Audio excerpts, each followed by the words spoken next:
Hi, this video is to teach you some truth. I'm not perfect. None of us are perfect. I'm just here to do the best that I can in life, to live right, to learn from my mistakes, to give the wisdom and knowledge that I have gained, to help save other souls, to give people the truth.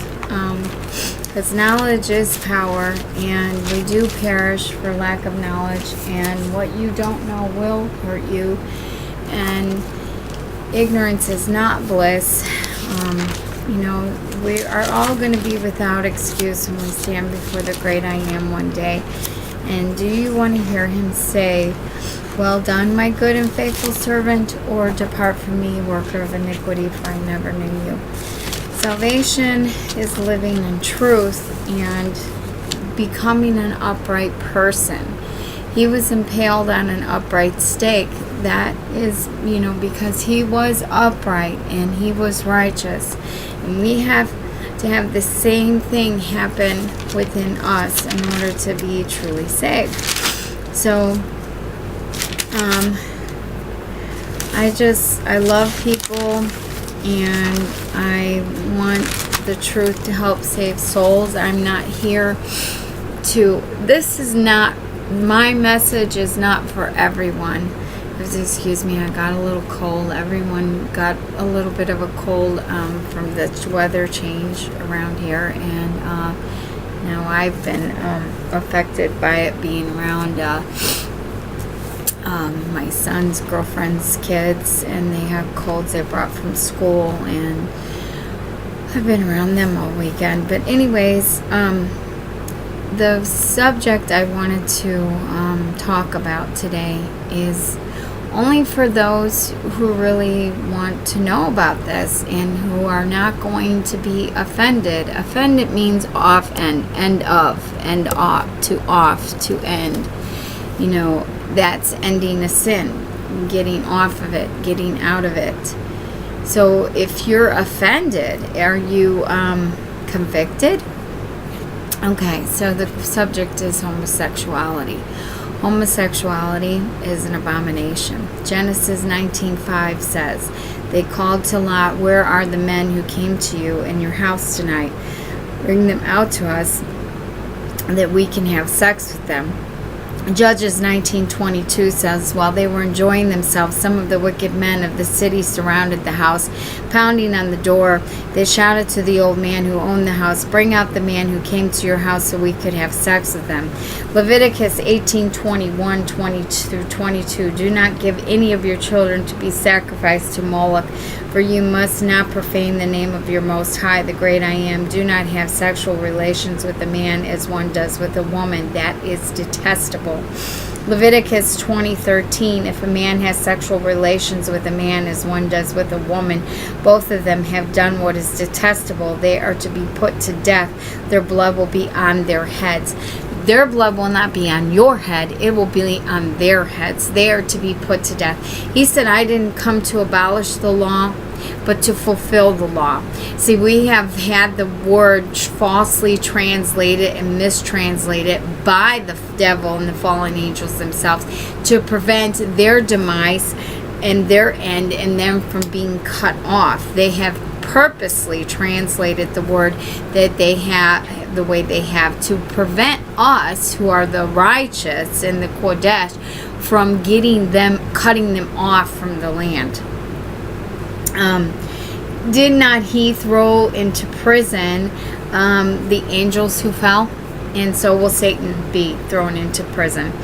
"If a man has sexual relationships with a man as one does with a woman, both of them have done what is detestable. They are to be put to death." Leviticus 20:13.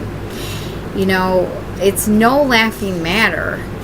It's an abomination. He created man to be with woman and woman to be with man. That's the only way we procreate a child naturally. So Romans 1:27, "And in the same way also the men giving up natural intercourse with women were consumed with passion for one another. Men committed shameless acts with men and received in their own persons the due penalty for their error." Romans 1:26, "For this reason the Most High gave them over to Satan To have reprobate and depraved minds, they're too far gone to degrading passions. Women exchange natural intercourse with a man for unnatural intercourse with a woman. See, that shows it's not good for a woman to be a lesbian. It's not good for a man to be with a man and be a homosexual. 1 Corinthians 6:9-11 says, don't you know that wrongdoers, evildoers, lawbreakers will not inherit the kingdom of heaven? Don't be deceived. Fornicators, homosexuals, sodomites, prostitutes, thieves, greedy, liars, drunkards, revilers, robbers will not inherit the kingdom of heaven. So it's not just homosexuals, it's also those who commit adultery, who are prostitutes, liars, and drunkards. All these things also are sins. But homosexuality is considered an abomination, as well as eating unclean meats is an abomination to you. And I'm going to do a video on that next. I will do a teaching on that within the next day or so. 1 Timothy 1:8-10 says, we know that the law is good if used legitimately. This means understanding that the law is laid down not for the innocent, but for the lawless and disobedient, for the unrighteous and sinful, for the profane, for those who kill their parents, for murderers of the innocent, fornicators, sodomites, slave traders, liars, perjurers, and whatever else is contrary to the sound teaching of the scriptures, is what it originally said. Genesis 19:1-3, the wicked men of Sodom attempted a homosexual rape of two messengers from the Most High, Yahweh, who had come to visit Lot and take him and his family out of Sodom before they destroyed it. Because of Sodom and Gomorrah's wickedness, they were destroyed in a storm of fire and brimstone. Where it happened, the land's been checked and they believe it was a nuclear bomb. Now it says in Leviticus 18:22, you shall not lie with a male as with a woman. It is an abomination. If a man lies with another man as he would with a woman, both of them have committed an abomination. They shall surely be put to death. Their blood shall be on them. Leviticus 20:13. Luke 23:34, Luke 15, Matthew 18:14. These are some other scriptures, Bible teachings that refer to marriage being between a man and a woman. Genesis 2:24 says, that is why man leaves his mother and father and is united to his wife, and they become one flesh. 1 Corinthians 7:1-4 says, now concerning matters of sexual morality, it is well for a man not to touch a woman, but because of cases of sexual immorality, each man should have his own wife, and each woman her own husband. The husband should give to his wife her conjugal rights, and likewise the wife to the husband, for you don't have authority over your own body once you're married. Matthew 19:4-6 says, have you not read, the Creator made them man and woman, and said, for this reason a man shall leave his mother and father and be joined to his wife, and the two shall become one flesh. So they are no longer two but one. Therefore what the Most High, the great I Am, the righteous Creator has made, let no man put asunder. Genesis 3:16 says, your desire will be for your husband and he will rule over you. Now, hey women, that shows you right there that a woman, when the curse was done, her desire was to be for her husband. A woman was supposed to be with a man, have a husband. Leviticus 20:13, Mark 10:6-9, you might want to look those up. Revelations 21:8, but as for the cowardly, the faithless, the polluted, sorcerers, idolaters, all liars, their place will be in the lake of fire and sulfur, which is the second death. Romans 3:21-24, all have fallen short of the glory. 1 John 1:8, if we say we have no sin, we deceive ourselves and the truth isn't in us. Luke 11:9 says, ask and it will be given to you, seek and you will find, knock and the door will be open. That's why the truth is, only for those who ask and want to know the truth.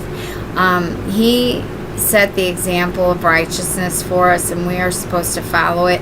And think about the name Obama. And abomination is to abomination, and we have a president that's named Obama.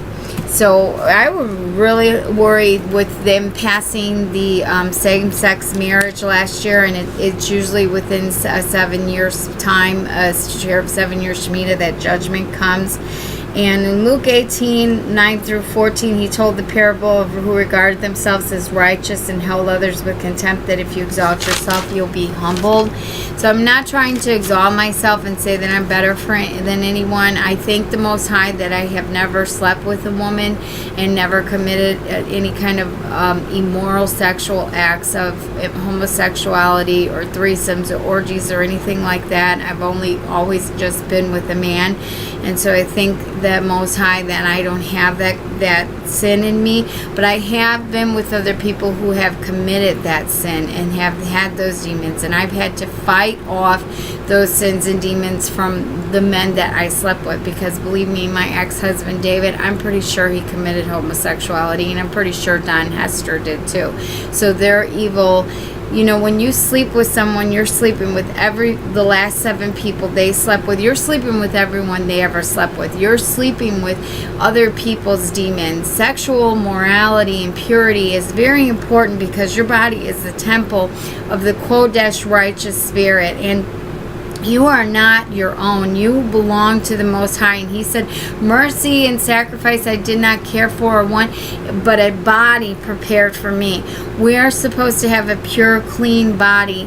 So anyways, the governing authorities, they bear a sword. The rulers are a terror to bad conduct. Romans 13, 1 through 7. And whether people realize it or not, the government is going to be used to bring judgment. The enemy, and also righteous people, through the sword of their mouth, they're going to bring judgment. Evil will destroy evil, and the righteous will also destroy evil. So you need to love the Most High with all your heart, soul, and mind, and love your neighbor as yourself. But who is your neighbor? He said, really, if you study this and you cross-reference it, your neighbor is a fellow believer. Your vibe attracts your tribe. Someone who really is a believer like you. Not everyone is your neighbor. And just like when it says in John 3:16 that he died to save the world, that it said a certain class of people. That is a false translation. There are fallen angels walking around on this earth who are condemned and doomed to destruction, and they are not going to make it back into the gates. They've already been cast out. And the rest of us, that's why it says clay and iron will not mix. There's clay people, us people that are of flesh, and then there's the fallen angels that are iron, and they mix, and it will not mix. A lot of us have been mixed with the seed of the enemy, but it's not. If the righteous seed is in you, it's not going to fully take place. It's not going to work out. It's not going to mix. Your DNA that crosses over, just like the Indians, they have DNA in there. I'm from the righteous seed, and I'm crushing the head of Satan, and I'm getting rid of the lies, and I'm speaking the truth. The parable of the sower, and the parable in Luke 7:36 through 88 says, he who has been forgiven much will love much. The sinner who's been forgiven much is going to love much. So I'm not saying that homosexuals can't be saved. Just like the people who have committed adultery and fornication, sex outside of marriage, all kinds of sexual sin that's going on in the world can be forgiven, and you can be saved.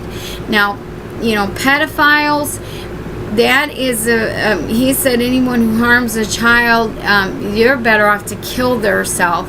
And that's why, I forgave my uncle and everything, but he never really suffered a judgment from the Most High. His health is ill, and he says he doesn't believe. The Most High is going to handle him and judge him. I've prayed for him, and I've tried to be a witness, and I've tried to forgive him. So he came to save the sick, not the righteous. That is what that it's the ill that's in need of a physician.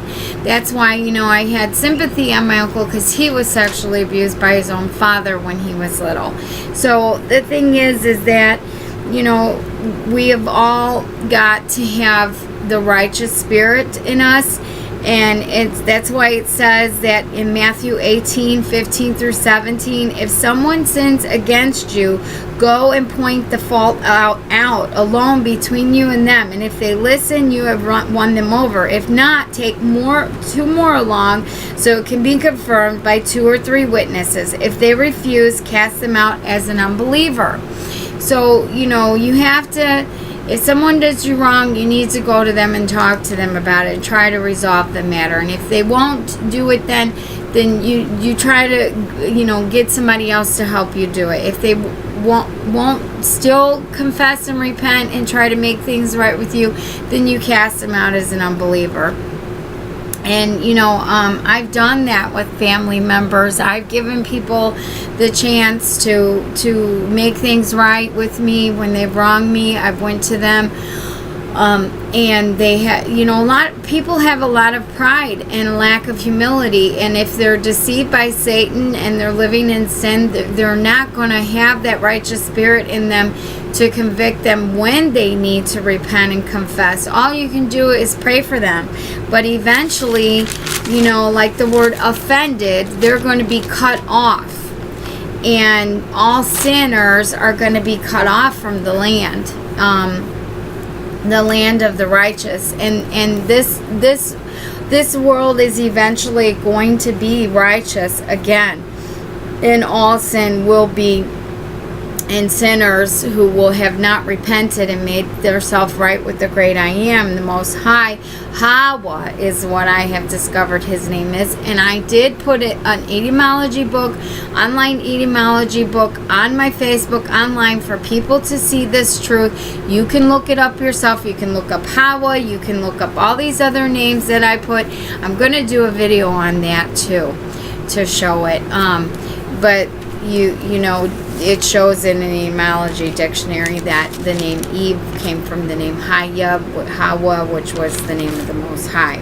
And so anyway, I hope that this little teaching has helped you. And Barakos, which means blessings in Aramaic Hebrew. We have all fallen short of the glory of the Most High. I definitely have. I have slept with men that I'm not proud to have been with, that were very messed up, evil, wicked. I tried to change and make better men, and but you can't. There's some that are just fallen angels in disguise too. So there's nothing you can do to save a fallen angel. Someone that cannot get that devil out of them, or that is the devil in disguise. So anyways, sodomy is an abomination, homosexuality, and to hurt a child, this pedophiles and stuff, it's very, very, very bad.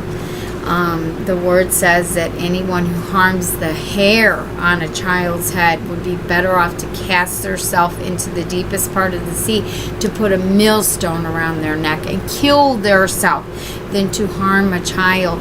And I keep hearing about this thing that is going on in the White House, some kind of pizza where they're doing things to children. I don't know how true it is. I don't know if these things that people say about Obama is true, that his wife is a transgender or really a guy. Things they say about Clinton, people lie and make up things and say things about people that are not true, but then a lot of times a lot of it is true. Only the Most High knows the truth, and he's going to judge, and he knows who's righteous, and he knows who, everything's symbolic. When it talks about the good seed versus the bad seed, that a good tree will bear good fruit and a bad tree cannot bear good fruit. You can't mix the two. And they call what is evil good and what is good evil. You have to know the truth and seek the truth and speak truth and live in truth and be righteous. And know the truth is that that sexual sin is one of the worst sins that we could commit. It is the original sin that came from the Garden of Eden. I gotta let you go because my sweet little grandson, who is my little bear called my blessing, my miracle, from the Most High, is up. And so I just hope and pray that all of us get over this little cold we have.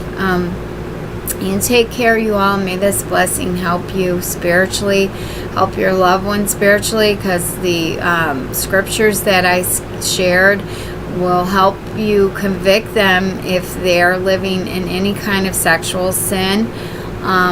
Because like I said, even fornicators and adulterers are included in these scriptures. And if you have any loved ones that are struggling with homosexuality, these scriptures will help you make them realize that it is an abomination and they need to cleanse and fast and pray and get the sin out of their life. They can be forgiven. They can do a 180-degree turn and turn away, do an about face and turn away from their sin and fast and pray and get rid of all the evil demonic spirits from them that have possessed them to do such a thing.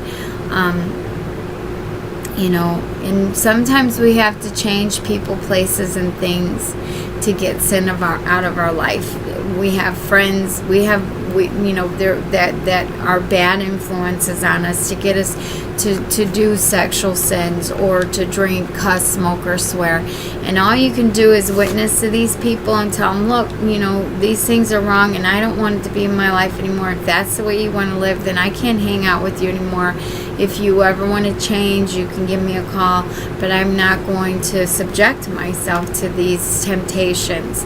You have to walk away from things that are going to cause you to tempt you to sin. If you can't be righteous and strong enough not to indulge and do the sins of people that are around you, then you need to stay away from them. And those demonic spirits are going to keep attacking you until they do try to get you to sin. Sometimes no one is strong enough. You just have to cut yourself off from people. You have to get away from them. You have to get them out of your life. So those demons don't attach themselves to you and attack you in your spirit, So anyways, bear a with everyone. And, may you be delivered from all the sin that's in your life. And may you be an example of righteousness. So you can win over a lot of your friends and family and loved ones through the way that you walk and the way that you live. Take care.